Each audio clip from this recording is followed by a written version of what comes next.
Hey guys, it's time for another Star Wars Black Series review. We have got the Amazon exclusive white box figure, the Victor Guard here. So this is kind of an oddity for Black Series, at least for me. I know that this has happened previously where some figures from Amazon have come in these kind of mailer boxes, which is, something I'm used to from Motu Classics, but it's not something we see too often in Black Series, and certainly not something we see all the time. So this guy is... and you already know what this is. You saw the video title. We've got our third and I guess final guard that we're going to get for episode 8. This is the kind of the one that looks more like a knight than anything else, and he's got 2 exclusive weapons. So this makes the third and final guard. He is in our standard packaging, but since it's an exclusive, he does have the red artwork on the front, which I think looks really great. I still wish that the background was not red, especially for these guys. They just don't stand out very well. They don't pop on the background. But the rest of it's pretty similar. So we've got the write-up, we've got more red artwork on the back, and I think the presentation looks good. I just wish the background was different. So let's pull this guy out. I've got another one too. We're going to pull them both out and take a closer look. All right, guys, so here are the guards out of the box. And like I said, I did get 2 of them. He does come with 2 unique weapons. So it kind of works in that regard to get 2 of them so you can have both weapons displayed, because they're not really weapons that you would have him holding both of at the same time, just because one of them is enormous. I'm not going to go too in-depth on the figure itself because we have seen 95% of this guy twice already. So this is the same figure that we saw in the regular mainline release. He just comes with a different weapon, capable of knocking this one over. And then we've also seen the one that came in the Guards of Evil pack. He just has a soft goods skirt, but they're all the same figure. So if you saw that any of these other videos, you know what to expect in terms of the figure itself. They still have the janky, wonky elbows that ultimately cannot bend too easily. You can still get a decent bend out of them. I mean, almost 90-ish. But at the end of the day, just because of how they're designed, you cannot get full movement out of those elbows, and this figure isn't going to change that. The big thing for this guy is the weapons and the different helmet designs. So this guy has a helmet that looks more like kind of like a traditional knight's helmet. You can kind of see, especially from the profile, you can see that. He's more similar to the mainline release figure in terms of helmet design, just because he doesn't have that weird dinner plate sitting on top of his head. I'd say this is my second favorite, and then the one that came with the soft goods skirt is my least favorite. I just don't like that helmet design too much. It's not bad, it's just I like these better, and I prefer this one in particular. I like the lines on it. I just like the protruding nose, I guess is what you might want to say. That's not really what it is, but that's what comes to mind. Other than that, though, I like the figure. I still think the elbows suck, but...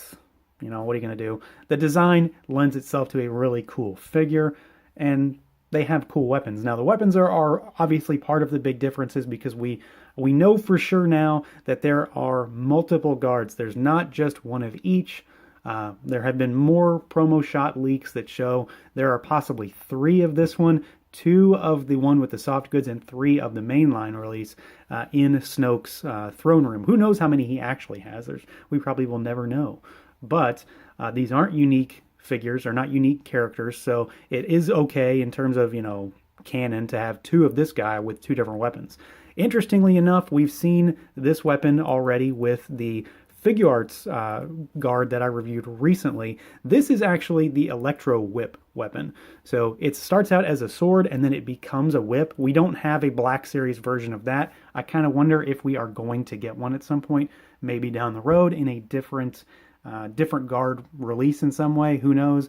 I do like this weapon, though. I think it's cool. It's kind of like a 3-pronged sword almost, so it's like 3 different blades. My only real gripe about the weapons, and it goes for this one as well, I feel like the plastic used for the red is not dark enough. It's very light compared to the figure itself. I know it's kind of hard to see in this video, but you can definitely pick up that this is a lighter color than the figure itself, and that should not be the case. They should be pretty much the same color, and this extends through all the guards as well. It's the same with the soft goods guard, and it's the same with the mainline release as well. I do still think the weapon looks cool. It is nice. He can hold it just well in either hand. So I've got, I have two, so I have two of each weapon, and I'd put two, obviously. You can see, 1, 2. Gave him 2 just to give him a little flair, have him something a little different. And then this guy has the weapon that I like the most. So this is the huge heavy blade. And it is okay. It's painted decently enough. I've got some silver bleed on the blade up here at the top, but I still think the red is kind of it's a nitpicky thing that bugs me. But if they can get the red on these close enough, the figure arts does the color a lot more justice in terms of consistency, then this should be as well. But I do like the weapon, and it is worth noting again that this still does have the little nub at the end, which indicates that these are most likely lightsaber-based weapons, or at least that's what we've seen so far. I don't think that this one is. I think it's because it's the electro whip kind of thing, so it has its own lightsaber fighting capabilities. But, I mean, look at this weapon. It's huge. It is 8 inches tall, roughly. It's bigger than the figure, obviously. And it is a very imposing and very cool weapon. So at the end of the day, like I said, I'm not going to go into too much detail on this figure because we've seen it before, and that's not a negative. They are similar but different figures, so it's okay that we've seen this body before. It makes no sense for it to be any different. Why would it be? So that's all right. If you want some more in-depth info on the body itself, go check out the other reviews for the other guards. I do like the helmet on this figure better, and I like the weapon, at least the heavy blade, the most. So that's a positive. The only real downside of this figure is that he's $5 more, and I really don't think you're getting $5 of extra stuff. You're getting an accessory. And that kind of goes to show that Black Series is very stingy in terms of what we get for the price. $25 and all you're getting is one extra accessory, because most figures only ever come with one. So to have 2, does that really make it worth $25?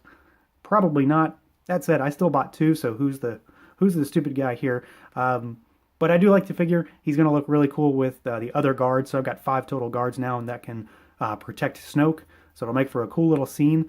And, they're cool designs. So how could you really pass this up? This is one of the things that Black Series does well, is troopers, helmeted characters, things like that. And they nailed it for the most part. Just those elbows are never going to be a positive thing for me. So that is going to do it for this look at the Star Wars Black Series Amazon exclusive Elite Praetorian Guard from Hasbro. Feel free to like, comment, subscribe, and share, and until next time, guys.